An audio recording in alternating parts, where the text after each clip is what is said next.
Class में class 10 का mathematics study करेंगे बच्चे, जिसमें ये चैप्टर 9 होगा हाइट एंड डिस्टेंस।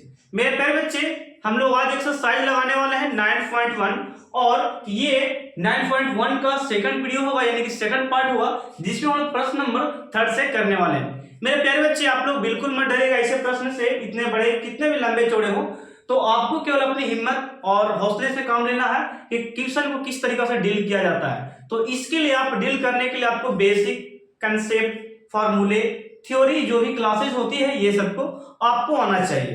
यदि ये सब से आप लोग परे हैं, नहीं जानते हैं, तो आप लोग प्लेलिस्ट में जाइए, उनमें ऑलरेडी मैंने बच्चे ट्रिग्नोमेट्री के ऑल क्लासेस मैंने दे रखा है, स्टेप बाय स्टेप फॉर्मूले को बताकर रखा है, फॉर्मूले को सिद्ध करके रखा है, उससे आप लोग जाकर देख सकते हैं। ठीक है, और एक्सरसाइज को भी नोट कर लीजिएगा। इस क्लास में आपको हाइट एंड डिस्टेंस में वही फॉर्मूले, वही कंसेप्ट यहाँ पे यूज होने वाले हैं जो मैं आपको बताऊंगा। और भले ही मैं इसको बताने में थोड़ा सा ज्यादा मिनट लगे, लेकिन मैं आपको अच्छे तरीके से यहाँ पे समझाने वाला। देखिएगा, जैसे कि यहाँ पे प्रश्न सबसे पहले हम रीड करेंगे, क्या ये प्रश्न बोलता है।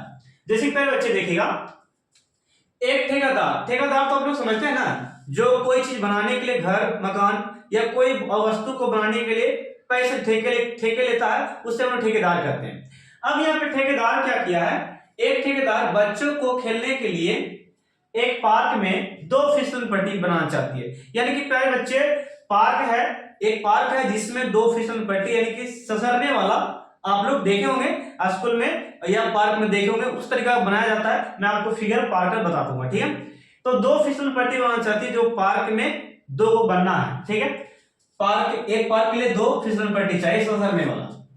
अब यहाँ पे लगाना चाहती है 5 वर्ष से कम उम्र के, 5 वर्ष से कम उम्र के बच्चों के लिए, मैंने यहाँ पे रिपीट कर दिया है। ठीक है, बच्चों के लिए वह एक फिसल पट्टी लगाना चाहता है जिसका शिखर 1.5 मीटर की ऊंचाई पर हो। यानी कि फर्स्ट स्थिति मैं यहाँ पे बताऊं बच्चे, यहाँ पे लिखेगा पहला सिचुएशन या बोल सकते हैं स्थिति। पहली स्थिति में देखिए क्या हो रहा है, हम लोग गए पार्क में पहले बच्चे, और वहां पे क्या किए, एक जगह पे लड़का की उम्र कितना है, लड़का की उम्र कहा गया 5 वर्ष है। फिर बच्चे यहाँ पे देखिए 5 वर्ष है बच्चे का उम्र, उसके लिए मैं लगाना चाहता हूँ फिसल पट्टी।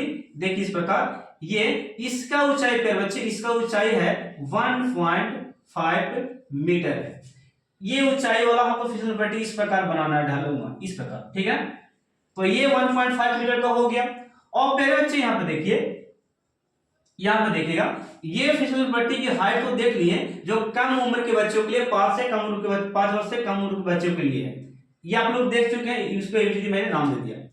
और यहाँ पे देखिए बना दिया 1.5 मीटर ऊंचाई पर हो और भूमि पर कितना डिग्री का कोण बनाता हो, यानी कि ये फिसल पट्टी जो है 1.5 मीटर का, ये भूमि पर बच्चों 30 डिग्री का कोण बनाता है। कितना डिग्री का? 30 डिग्री का। भूमि देखिए वाला है भूमि आपका, तो इस भूमि पर कितना होता है 30 मीटर। ये हो गया पहली स्थिति। और का झुका हो, यानी कि झुका दिए, जबकि इससे अधिक उम्र के बच्चों के लिए वह 3 मीटर ऊंचाई वाला एक अधिक ढाल बनाना चाहती है। यानी कि दूसरी स्थिति में देखिए बच्चे, सेकंड स्थिति में देखिए, सेकंड स्थिति पर बच्चे यहाँ पे देखिएगा, सेकंड स्थिति में क्या कर रहा है कि उम्र है 5 वर्ष से ज्यादा, बच्चे की उम्र क्या है 5 वर्ष से ज्यादा होना चाहिए। यानी कि इससे अधिक उम्र वाले बच्चे के 6, 7, 8 साल, 9 साल, 10 साल, ये इतने बच्चे के लिए यहाँ पे एक और फिसल पट्टी लगाना चाहती है, जिसकी ऊंचाई कितना है 3 मीटर के होने चाहिए। प्यारे बच्चे, कितना मीटर की? 3 मीटर की ऊंचाई पर होना चाहिए। तो इसको मैंने यहाँ पे, ये वाला ऊंचाई आपका हो गया 3 मीटर, ये हो गया हाइट। क्या हो गया? हाइट। ये हो गया ऊंचाई, इसको एच से लिख सकते हैं। और ये जब हाइट 3 मीटर बना रहा था 5 वर्ष से अधिक बच्चों के लिए, तो हाइट के साथ साथ ये बोलता है पर अधिक ढाल होनी चाहिए फिसल पट्टी की स्थिति में लगाना चाहती है, जो भूमि के साथ कितना डिग्री का कोण बनाती है 60 डिग्री का। ये 30 बना रहा था, तो ये कितना बनाता है, ये 60 डिग्री का बनाता है। हो गया, बनाता है। प्रत्येक स्थिति में फिसल पट्टी की लंबाई ज्ञात करें। यानी कि फिसल पट्टी आप लोग ससरते किस पे, ये वाला पे आप लोग ससरते हैं ना, ये वाला पे, तो इसकी लंबाई बताने के लिए बोल रहा है। अब इसकी लंबाई बताने के लिए बोल रहा है बच्चे, तो आप लोग को बिल्कुल घबराना मत है। इतना करने के बाद, फिगर समझने के बाद, इसको मैं 2 भाग में बांट देता हूं। ठीक है, फर्स्ट और ये सेकंड हो गया। देखिएगा, आप लोग को ये निकालने के लिए बोला है ना, तो आप लोग याद रखिए कंसेप्ट यहाँ पे ये समकोण त्रिभुज में, यानी कि यहाँ पे कितना बन गया 90, ये हो गया समकोण यहाँ पे इतना। तो आप लोग को पता होगा प्यारे बच्चे कि ये वाला को हम लोग बोलते हैं कर्ण। क्या बोलते हैं प्यारे बच्चे? ये वाला को हम लोग कर्ण बोलते हैं, जिसे हाइपोटेनस इंग्लिश में कहते हैं, और शॉर्ट में क्या बोल सकते हैं? एच। इसको प्यारे बच्चे हम लोग बोलते हैं आधार, और इसको शॉर्ट में हम लोग बेस कहते हैं, यानी कि बेस बी हो गया। और इसको परपेंडिकुलर यानी कि लंब बोल सकते हैं या शीर्षलंब बोल सकते हैं इसको, ठीक है, जो हाइट का काम कर रहा है। बात समझ गए? तो ये हो गया हाइट यहाँ पे 1 पॉइंट इतना, वहां पर हाइट 3 मीटर है। फर्स्ट चीज देख लिए कि कर्ण, लंब और ये हो गया आधार।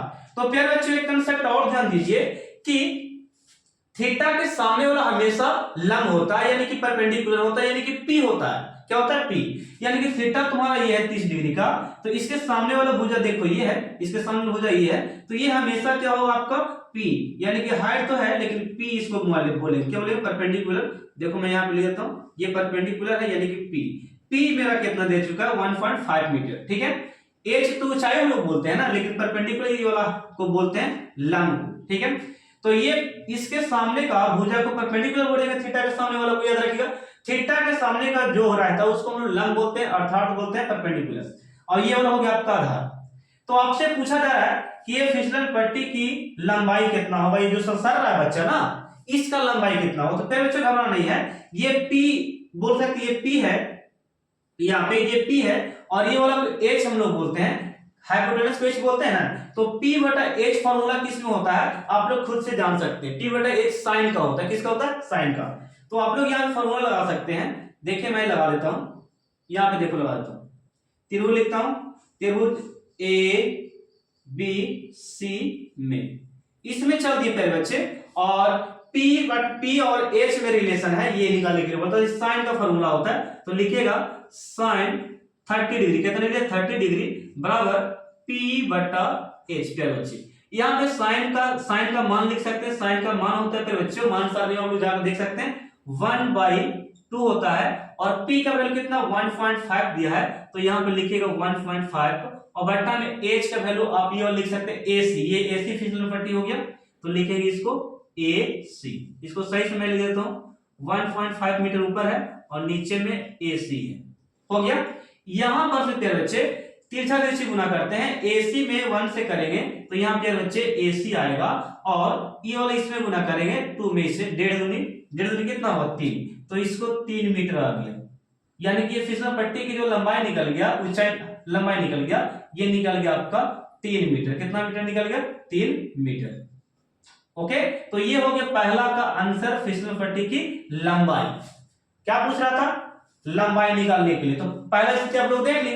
इसी पर प्यारे बच्चे यहाँ पर चलेगा, इसको नाम देते हैं हम लोग P Q और ये R, और यहाँ पे समकोण बनता है, ठीक है। अब यहाँ पे उसी प्रकार समकोण के सामने वाला को हम लोग कर्ण बोलते हैं, क्या बोलते हैं? कर्ण, अर्थात H हाइपोटेनस बोलते हैं।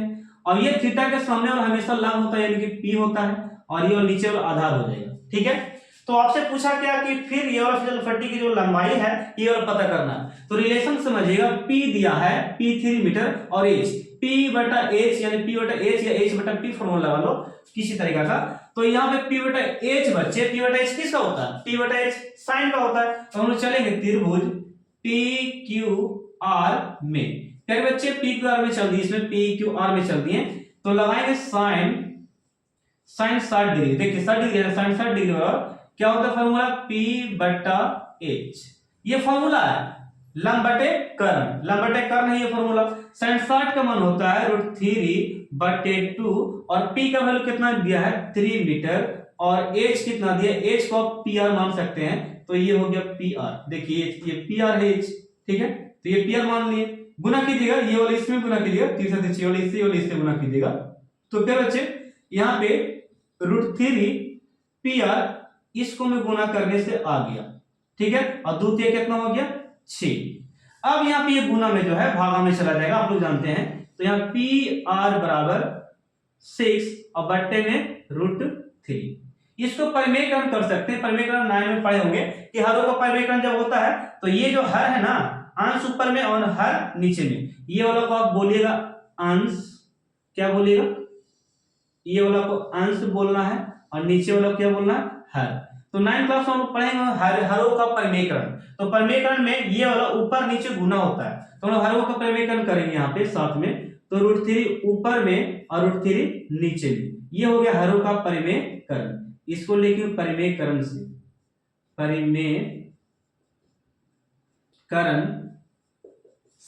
परिमेयकरण से। तो 6 में √3 से गुना कीजिए अपने बच्चे। ये वाला मैं इरेज करता हूं थोड़ा सा, ये वाला पार्ट को, ये वाला चित्र को, ठीक है। आप लोग स्क्रीनशॉट ले लीजिएगा। देखिए मैं बताता हूं, हाथ से इरेज करना पड़ रहा है। यहाँ पे √3 में इतना से गुना करें मेरे बच्चे, √3 में इतना से, तो ये हो गया 6 PR पहले लिखने दो हमको, ये हो गया P और ये R। 6 में √3 से गुना किए मेरे बच्चे, तो यहाँ पे 6√3 हो गया, और √3 से मेरे बच्चे यहाँ पे किए तो केवल यहाँ पे 3 हो गया, ठीक है। तो इसको काट सकते हैं, 3 से 3 और काट के द्वितीय 6, यानी कि PR का यहाँ पे आ गया 2√3। ये हो गया आपका आंसर, इतना मीटर। और इसका मान आप बैठा सकते हैं आगे चल के, देखिए इसका √3 का मान होता है 1.732 मीटर। ये गुना होकर ये आपका आंसर होगा, ठीक है। नहीं तो यहाँ तक आंसर मान सकते हैं। तो बताइए ये क्वेश्चन कैसा लगा आपको, समझने में अच्छा लगा? मैंने आपको बहुत अच्छे से समझाया ये वाला क्वेश्चन को। इसे आप स्क्रीनशॉट लीजिए, मैं अगले प्रश्न की ओर बढ़ता हूं, ठीक है। इसे स्क्रीनशॉट ले सकते हैं आप। अब प्यारे बच्चे हम लोग क्वेश्चन नंबर 4 करने वाले हैं। देखिएगा 4 में क्या है प्यारे बच्चे, यहाँ पे देखिएगा क्वेश्चन नंबर 4 में क्या है। भूमि के एक बिंदु से जो मीनार के पाद बिंदु से 30 मीटर की दूरी पर है। प्यारे बच्चे ये सब समझना बहुत जरूरी होता है, एक एक स्टेप को तोड़कर किस तरीका से आप बना सकते हैं इस लैंग्वेज को, ये सबसे बड़ा प्रॉब्लम होता है बच्चे के लिए। तो आपको घबराने की बात नहीं है, मैं यहाँ पे पूरे गारंटी के साथ लेता हूँ आपको कि यहाँ पे मैं एक एक पॉइंट को आपको समझा दूंगा और एक एक पॉइंट को आपको समझना पड़ेगा, मैं निश्चित गारंटी देता हूँ। देखिएगा जैसे कि प्यारे बच्चे यहाँ पे देखो लिखा है भूमि, तो समझ रहे होंगे, इतना तो आप समझते हैं कि भूमि को क्या कहते हैं। तो प्यारे बच्चे भूमि देखो मेरा ये वाला हो गया, ये वाला पार्ट मेरा भूमि है, तो इसको मैं देता हूं नाम, ये मेरा भूमि वाला पार्ट हो गया, ठीक है। जिसको धरती जमीन बोल लो। चलिए आगे बढ़े। भूमि के एक बिंदु से, तो भूमि का एक बिंदु देखिए वाला है, ठीक है। एक बिंदु मान लेते ये है, मान लो एक बिंदु वो भी तो हो सकता है, तो बिंदु मान लेते ये वाला बिंदु एक हो गया। तो चलिए एक बिंदु इसको बोल देते हैं बच्चों। आप लोग को मैंने वादा किया है एक एक पॉइंट को समझाने के लिए। ये बिंदु हो गया पॉइंट, बिंदु से मीनार के पाद बिंदु, मीनार के पहले मीनार समझिए। देखिए मैं मीनार एक पाता हूं लंबा इस प्रकार, ठीक है। ये मीनार हो गया, ये कैसे हो गया मीनार, ठीक है ना। मीनार हो गया प्यारे बच्चे, मीनार, उसको मैं नाम दे देता हूं, ये वाला प्यारे बच्चे मीनार है, ठीक है। लिख लीजिए आप लोग, ये वाला को मैंने बोला मीनार, ठीक है। ये मीनार हो गया। चलिए उल्टा साइन दे दिया मैं यहाँ पे, देखिए ये मीनार है। आगे समझिएगा मीनार के पाद बिंदु, ये भी बहुत बड़ा समझने की दिक्कत है। पाद बिंदु प्यारे बच्चे जैसे कि बोला जाए पद मतलब पैर होता है, पैर मतलब पाव, ठीक है।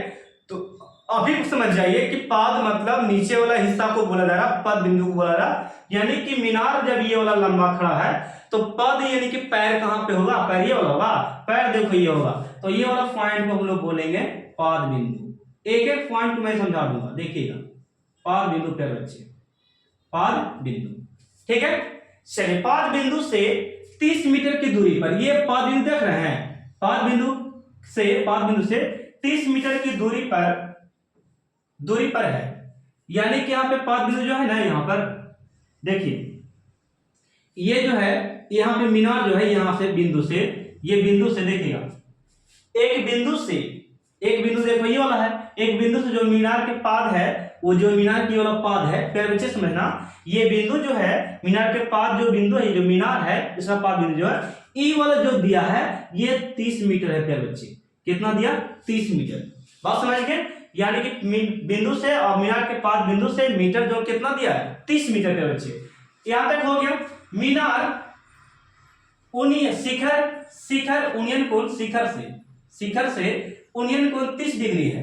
यानी कि मीनार के शिखर से, मीनार का शिखर देखिए वाला, ये वाला ऊपर वाला पॉइंट को हम शिखर बोलेंगे, यानी कि ये वाला ऊपर ऊंचाई में है ना, तो शिखर यानी कि माथा हो गया, ये सिर वाला, तो इसको लिखेंगे शिखर, ठीक है। तो वहां से देखने को मीनार के शिखर से उन्नयन कोण 30 डिग्री है, यानी कि 5 बिंदु से देखिए ये वाला जो हिस्सा है मीनार के शिखर से यहाँ पे 5 बिंदु, ये दिया 30 डिग्री के बच्चे, कितना दे दिया 30 डिग्री दे दिया। बात को समझिएगा, ये जब 30 डिग्री है बच्चों, ये 30 डिग्री हो गया तो मीनार की हाइट पूछ रहा है, यानी कि ये जो हाइट है ना आपका ये वाला ऊंचाई, ये पूछ रहा मीनार की हाइट। नाम दे थोड़ा सा, तो नाम हम लोग यहाँ पे लगाने वाले हैं, इसको ए और ये वाला पॉइंट को बी और ये वाला पॉइंट को मैंने नाम दिया सी। ठीक है, एक कंसेप्ट और मैं देना चाहता हूं, यदि बच्चे यहाँ पे ये 90 डिग्री का है, 90 डिग्री समकोण त्रिभुज है, तो ये वाला को हम लंब बोलते हैं। क्या बोलते हैं? ये वाला को लंब बोलते हैं। देखिए ये वाला हाइट जो है ना, ये वाला हाइट, इसको हम लोग क्या बोलेंगे? लंब बोलेंगे। पर बच्चे यहाँ पे इसको लंब बोल सकते हैं। ये लंब हो गया, तो ये लंब है, यानी कि इसको शॉर्ट में लिख सकते हैं आप पी। इसको मैं हटा देता हूं, अभी तो जान गया आप ना, चलिए हटा देते हैं इसको हम लोग लंब बोलेंगे और इसी को हम लोग बोलते हैं पी परपेंडिकुलर। चलिए अच्छा थोड़ा सा ले लेते हैं, इसको हाइट नहीं देके मैं पी नाम देता हूं। ये पी हो गया, यानी कि परपेंडिकुलर हो गया, पी यानी कि लंब। और ये वाला होता है हाइपोटेनस, यानी कि इसको हम लोग कर्ण बोलते हैं। और ये वाला क्या बोलते हैं? आधार। आधार यानी कि शॉर्ट में क्या बोलेंगे? बी, शॉर्ट में बी बोलेंगे इसको। ठीक है, तो एक कंसेप्ट समझिए कि थीटा के सामने वाला हमेशा पी होता है, तो थीटा ये है, थीटा के सामने ये हमेशा पी होता है, यानी कि लंब होता है। ठीक है, और आपको निकालने के लिए क्या बोल दिया? मीनार की हाइट। मीनार की हाइट यही ना है, एच देखो यही ना आपका, एच पर बच्चे यही है आपका। ठीक है ना, तो ये हाइट निकालने के लिए तो बताओ 30 मीटर जब आधार दिया है, 30 मीटर जब आधार दे चुका है और हाइट निकालने के लिए बोल रहा है, तो इसको मत देखिए, यानी कि जो दिया रहता है और जो निकलना रहता है उसके बीच में रिलेशन को समझना पड़ता है। यानी कि जो दिया है बी से समझना है रिलेशन और पी से, यानी कि पी बटे एच, एच को मत इसको लिखिएगा। देखिए यहाँ पे ऊंचाई आपका क्या परपेंडिकुलर बनने वाला है, तो यहाँ पे ए बी की ऊंचाई निकालेंगे, इसका हाइट नाम दे देते हैं। तो ये P बटा B किसका फॉर्मूला होता है? P बटा B। तो सर जी P बटा tan का होता है, और अगर उल्टा लिखें B बटा P तो ये कोट का होता है। तो यहाँ पे देखिए बच्चे त्रिभुज ABC हो गया। अब यहाँ पे देखिएगा हम लोग tan से चलने वाले हैं, तो tan से लिखेंगे हम लोग यहाँ पे tan 30 डिग्री बराबर। तो tan 30 से चलेंगे तो ये हमारा P है, ये हमारा क्या B, P बटा B tan का होता है फॉर्मूला। तो हम लोग यहाँ पे लिखेंगे P बटे बच्चे क्या हो गया? P बटे B। P के प्यारे बच्चे आप जानते हैं कि इसे लंब बोलते हैं, और B के प्यारे बच्चे हम लोग जानते हैं कि इसे क्या बोलते हैं? आधार बोलते हैं। इतना तो आपको पता होगा। तो अब यहाँ पे मान को रखेंगे, वैल्यू को रखेंगे, यानी कि tan 30 का मान कितना होता है बच्चे? तो tan 30 का मान होता है 1/√3। और ये कहां से लिखा गया? तो ये आप लोग जाइए चैप्टर 8 में मान सारणी एक दिया हुआ ट्रिगोनोमेट्री का, और मैंने इसका स्पेशल वीडियो मान सारणी का बना रखा ट्रिक से, उससे जाकर याद कर लीजिए, कंसेप्ट से समझकर आपको रिमेंबर हो जाएगा। ठीक है, तो ये मैं वीडियो के लिंक में दे दूंगा, आप लोग कर लीजिएगा, उसी वीडियो को देख लीजिएगा। चलिएगा अब यहाँ पे देखिए, यह 1/√3 हो गया। तो P का वैल्यू पे बच्चे देखिए, यहाँ से ये P है हमारा, तो P को हम लोग A भी लिख सकते हैं। तो यानी कि यहाँ पे लिख सकते हैं बच्चे, यहाँ पे A B। मेरे प्यारे बच्चों यहाँ पे B क्या है? तो B मेरा BC है, जिसको हम लोग कितना 30 मीटर दे चुका है, तो हमने यहाँ पे बैठाया B और C। अगला स्टेप में प्यारे बच्चे यहाँ पे 1/√3 है ये, और यहाँ पे AB का वैल्यू AB रह देते हैं। क्यों सर? क्योंकि यहाँ पे AB कोई है नहीं, आप हाइट मान के H मान के H बैठा सकते हैं। ठीक है, मैं AB रहने दिया। BC कितना दिया प्यारे बच्चे? BC 30 मीटर है, तो यहाँ पे देंगे 30 मीटर। ठीक है, अगले स्टेप में प्यारे बच्चे यहाँ पे क्रॉस मल्टीपल, ये वाला इससे गुना करेंगे, तो AB√3 हो जाएगा AB√3, और फिर बच्चे 30 में 1 से गुना कीजिएगा तो ये 30 आएगा।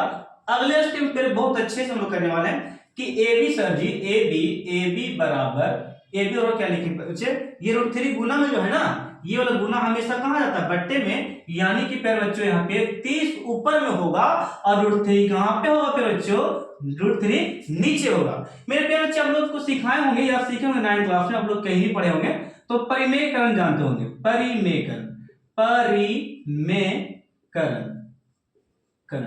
परिमेयकरण कहने का मतलब हरों का परिमेयकरण। तो प्यारे बच्चे हर और अंश कैसे कहते हैं, मैं उससे भी समझा देता हूं। ऊपर वाले के प्यारे बच्चों अंश कहते हैं, और नीचे वाले के प्यारे बच्चों हर कहते हैं, जिसे हम लोग यहाँ पे अंश और हर के रूप में बोलेंगे, ये आपका भिन्न है, यानी कि भिन्न को अंश बटे हर के रूप को क्या बोलते हैं, भिन्न। तो हम लोग को नियम क्या सीखना है, परमेयकरण सर जी। तो परमेयकरण यहाँ पे सीखेंगे, परमेयकरण हम लोग।